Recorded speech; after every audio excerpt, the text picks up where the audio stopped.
Welcome to today's webinar, The High Cost of Conflict in Project and Workplace Teams.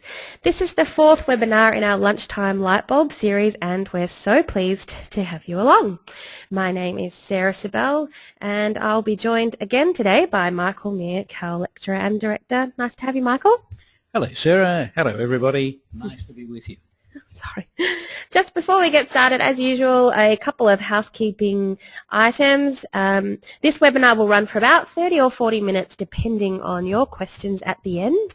And as usual, I will open up the second half to your questions. So if at any time during Michael's presentation you think of anything you would like to ask, just jot it down in your questions or chat box you'll see on the bottom of your dashboard there. This webinar and the slide pack will also be available for you to keep. As usual, after lunch on a Friday, as we're done here, I will send the link and the presentation out for you. So as we get started, here are a couple of little gems to mull over. Unresolved conflict represents the largest reducible cost in many businesses, yet it remains largely unrecognised. And the key to controlling the cost associated with workplace conflicts is to address disputes early in their life cycle before they escalate beyond an organisation's ability to effectively intervene. These are from the Conflict Management Systems, Thomas R. 2002. And there is great truth in the old adage, if you're not measuring it, you're not managing it. Conflict is a fact of life, and how it is managed is a matter of choice. Managing conflict badly can be very expensive. 89% of employees have experienced conflict that has escalated. 29% said that the conflict had taken days to be properly dealt with, and 16% said the conflict remains unresolved. Consider this. When people perceive they have a workplace relationship issue, 46% of people will start looking for a new job, 48% will take days off, and only 32% were very completely satisfied with management practices used to resolve the issue. Obviously, the organisational costs of poorly managed conflict in the worst case can result in loss of customers and good employees. But employees on average worldwide will spend 2.1 hours every week, approximately 1 day a month, dealing with conflict in some way. In some organisations, 10% of employees say they spend 6 hours or more dealing with conflict. Now, as usual, Michael, I can see that you've given us a full agenda, so what are we aiming to get out of today? Well, Sarah, you've given us some great nuggets to chew over there, but look, I think we should look at four things today. Recognising how we each handle conflict differently, discussing the causes of conflict, looking at a list of the characteristics of conflict styles, resolution styles, identifying effective resolution methods, and of course we'll deal with your questions. Excellent. This sounds all very exciting as usual. And now that we know what we're covering, let's run a quick poll so that we can see who's in the room with us. You will very soon see on your screen the question: in your organisation, how many hours on average of productivity do you lose per week per person? The options you have there are less than 1 hour, 1 to 2 hours, 2 to 3 hours, 3 to 4, or 4+ hours. So when you're ready, you can vote. Just waiting for some more to come in. 75% of people have voted.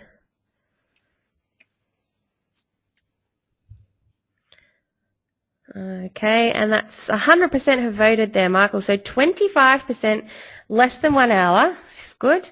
50% 1 to 2 hours, and 25% 4+ hours. That's great. I'm sure we'll have some very interesting questions coming your way, Michael.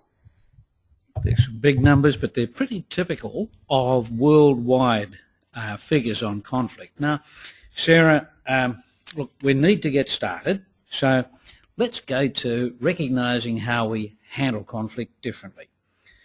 Getting it right can be very, very rewarding.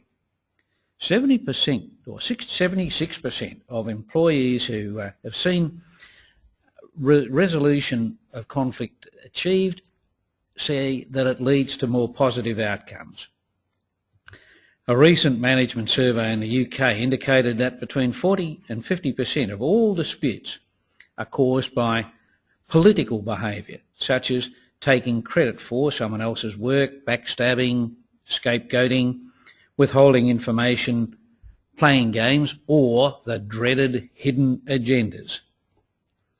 Other sources cite that up to 65% of performance problems result from strained relationships between employees, not that an individual may be unmotivated or lack the appropriate skills. 65% down to poor interpersonal relations or dysfunctional relationships. Other factors that may contribute to grievances include poor internal decision making, such as resulting from placing inexperienced or inappropriate staff in positions of authority, refusing unreasonable requests for leave, or a failure on the part of staff to behave in accordance with codes of conduct and values. It appears that obviously pre-existing levels of distrust between managers and subordinates can also precede an emergence or escalation in hostility. The State Services Authority, taking discussion paper called "Taking the Heat Out of the Workplace," provided a snapshot of just where conflict occurs in an organisation. It's very interesting. Let's have a look at this. 34% between entry-level and frontline roles. Between line managers and their reports, there's 24%. We've got 58% of conflict occurring there. Next one, between different levels of management, and then you see the declines between middle managers, between frontline managers and their supervisors, down to between senior leaders and their peers. So there's 58% entry-level or line managers. Let's now have a look at some managers' responsibilities and common responses to conflict. The first one, of course, is that managers have both a direct and a vicarious legal liability. We have to remember the existence now of Brodie's Law. Now, some common management responses include, well, plain ignoring the conflict. That's just totally unproductive. Making the situation worse by scapegoating and or victimising, taking sides, just hoping that it will all go away. It's pretty clear that these strategies don't work, and we need different strategies to handle them. There's some realities of conflict. Conflicts and disagreement will always occur. Some conflicts can be minimised. Some conflicts are unavoidable but should not be suppressed or smoothed over. Win-lose is not the only option and is very, very unproductive.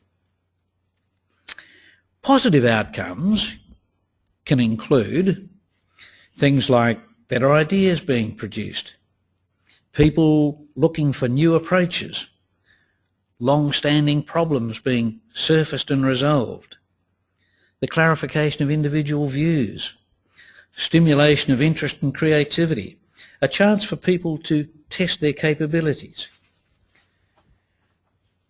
Constructive conflict can occur. We can produce focus on the important issues. We can clarify issues. We can build cohesion. We can increase mutual learning and understanding. It can prompt reflection and examination, and of course can encourage and facilitate constructive involvement. On the other hand, negative outcomes can include, look, some people are going to feel defeated and demeaned. Not a good position. A climate of mistrust and suspicion developed. Individuals and groups concentrating on their own narrow interests. Resistance developed between people rather than teamwork. An increase in employee turnover, and we saw last week just how expensive that was. Entrenched value differences. It can polarise group or positions. It can reduce cooperation, reduce morale, reinforce negative perceptions, and of course, it can detract or deviate from what's important. This all sounds very familiar, Michael, and negative outcomes or reactions can definitely become very obvious, especially in small to medium teams. Michael, tell us, what triggers conflict? What are the causes? Sarah, let's have a look at this. Some of the triggers. What triggers conflict at work? When asked what they observe to be the main causes of conflict, very often staff have believed that personality has a critical role.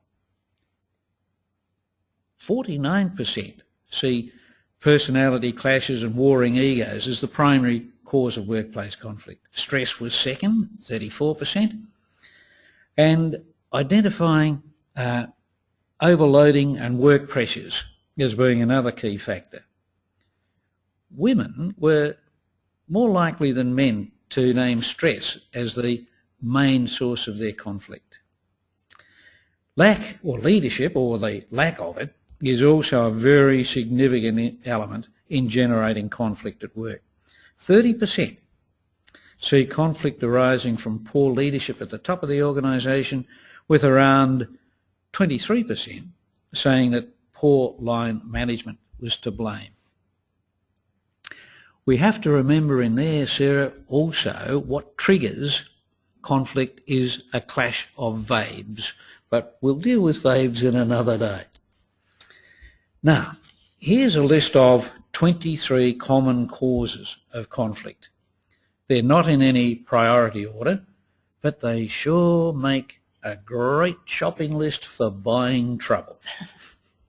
Now, misunderstanding, differing agendas, personality clashes and relationships issues, competing for resources, authority, lack of cooperation, differences over methods and styles, low and poor performance, clashes of perceptions, goals, values and needs, a lack of support and understanding, mistrust, poor behaviour, misconduct, prejudice and resulting ignorance, cultural differences, underlying group dynamics, the threatened egos, prides and insecurities can be found in groups, lack of respect between parties, poor communication, role pressures, task interdependency, status inconsistencies, lack of common performance standards, obviously fear and emotional issues, and of course uncertainty and ill-defined capabilities.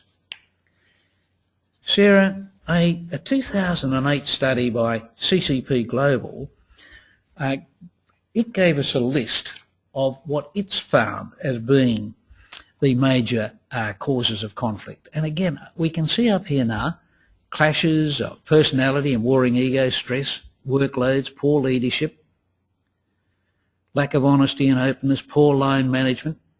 All the usual suspects are absolutely lined up.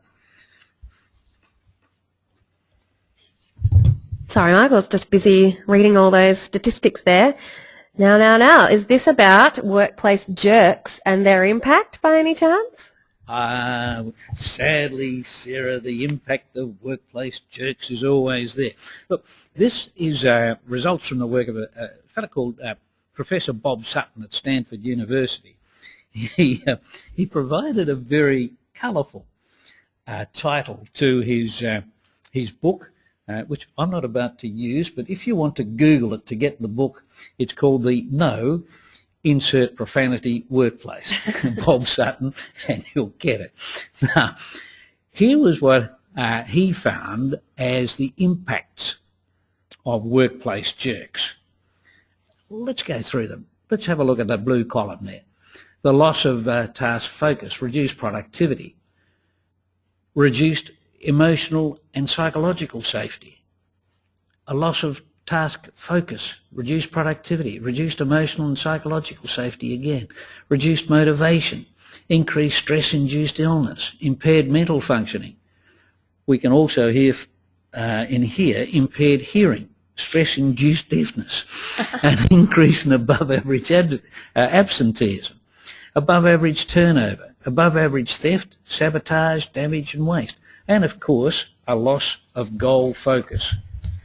Well, unfortunately, Michael, I know I've seen a few of these jerks in various places that I've worked.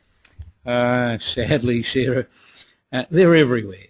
But now, let's move on to handling conflict, and let's talk about some resolution styles. Look, there are 5 styles in handling conflict. The first one is to just avoid or withdraw from it. Now, frankly, that's lose-lose. The next one, we can accommodate it and submit to it. That's a lose-win scenario. We can compete. Well, that's lose-lose. Compromise, a win-win. And, of course, problem-solving, again, a win-win. All right, now, let's have a look at some steps in solving problems. We can identify and define the problem, clarify it. We can establish the desired outcomes. We can analyse the problem to determine its causes. We can generate all the possible alternatives. Use some brainstorming techniques in here. We can discuss, evaluate and analyse possible solutions. Then choose a solution that's a win-win for everybody. We can plan the course of action. Then, of course, get on and implement it. And lastly, of course, follow up to see that it happened. What gets inspected gets done. Well, this is all very handy, Michael, but knowing you have some strategies for us for managing conflict? Miss Sarah, would I hide gems from you? I do not think so, but here we are, of course. Look, here are some very good strategies. You can contest and contend, but that can be win and lose. You can have styles of adversarial, rights-based processes. You can exert power where the dominant person wins, where might wins over rights. You can enforce rights, and again, that's a win-lose scenario, and it's a Pyrrhic victory. You win the battle but lose the war. You can just settle it. That can be win-lose or whatever. And what you're looking for is, of course, the least worst compromise. You can satisfy interest, a win-win. You can cooperate to achieve mutual interest and generate goodwill and assistance to satisfy individual needs. You can prevent it, which is really what you want to do in the first place. Use systems and a risk management approach. Whilst you're doing this, you might find and encounter some very common arguing techniques which are used during conflict. Well, one of them, of course, is fact-based, and that's very essential. The next one is appeals to logic. That doesn't always work. The next one could be emotional and psychological, where tears, anger, blame, shame, all of those things are brought into play. And again, frankly, it's not a very good technique for solving problems, but it's very commonly used. Now, let's have a look, Sarah, move on to some strategies for managing conflict. Look, the traditional approach was react. We brought in counsel or just assign responsibility for the resolution to HR. There was top-down control. That accountability for resolving the conflict resided with top management. There's very little emphasis on education and training to assist in providing people with skills to solve it themselves. And there was an emphasis on resolving it rather than preventing it. Now, current thinking. Manage it proactively. The responsibility has to be shared at all levels. There's bottom-up control. Those who are involved control it themselves. Our reward and performance systems need to reflect accountability for behaviour. Education and training is an ongoing activity, and of course an emphasis on preventing conflict. This again is another great list for us to ponder on, Michael. How about you could share with us some resolution methods? Of course, Sarah. Now, again, here are some great strategies that work. Okay, first of all, don't avoid it. Initiate a discussion around it. Get in and talk about it. Put it on the table. Secondly, to treat the person with respect. Thirdly, to listen to what's said and, importantly, to what's not being said. Fourthly, to state our point of view. Where do we stand? And then search for a mutually acceptable solution, something that you can live with tomorrow. Now, some tactics for resolving conflict. First of all, you can disarm people. Start asking questions. Just let hostile remarks through to the keeper. Refrain from using hostile remarks yourself. Refrain from, "You idiot." Just keep them, or ask them to positively rephrase things. Instead of being negative, ask people to rephrase it positively. Uncover their arguing tactics by telling them that you're aware of it. Always write down what's being said. Now, to speak calmly, to agree to discuss things later that can't be resolved now. When appropriate, use a little bit of humour. Sometimes you have to change tack where an argument is going nowhere. You have to just change. Sometimes you've got to call out, take time out. Just call time out. It's not going to work. Give people. Now, a very good thing when people are taking a position is to ask them to show me why that position is fair to everybody. And, of course, lastly, tell me what you heard me say, because sometimes what we said and what people hear can be totally different things. Yeah, that's very true. I know that I've been caught out at least once with thinking I said something, that having someone hear a completely different thing. It's a great list to think of, Michael. I guess it takes a bit of practice to get all of those under your belt, but speaking calmly and calling a timeout is a really good one for me, because you don't get so overwhelmed with it and just start screaming and yelling and then nobody wins. So that's terrific. And just to recap, I'm conscious of time. We have now gone through how we handle conflict individually. We've discussed the causes of conflict. Michael, you've listed some characteristics of conflict resolution styles, and you've also identified some effective resolution methods. But before we go on to having your questions answered, and there are some great questions coming through, Michael, I'm aware that you have one of your spreadsheets to run us through. Sarah, as we said in agreement before, if you're not measuring it, you're not managing it. Now, let's just have a look and a run-through of this. This is a spreadsheet to calculate the cost of workplace conflict. Now, just say you've got a staff of 1,000 people.